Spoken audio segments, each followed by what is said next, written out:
When you're thinking about the future going forward with Alan, what do you think are actually the key ingredients that you've learned since you've both had all these different treatments that have changed everything? You know, if you had to actually put together almost a bit of a toolbox for going forward, what would that be to make sure that you sort of keep your sexuality alive?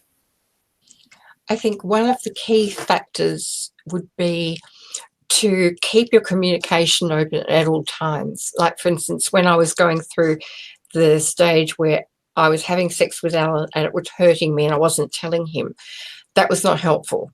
That was really not helpful. And I have read since that women can get into a really vicious cycle when that happens, that their body starts to internalize fear. When they start to have sex, their body anticipates the fear and then they do have pain. So that's, I suppose, the communication is so important. And also just, I suppose, just being physical in a very, taking apart the performance aspect from time to time and saying, look, it's not about you being able to service me with your manhood. It's very much about us just being comfortable with one another, and also understanding that libido changes.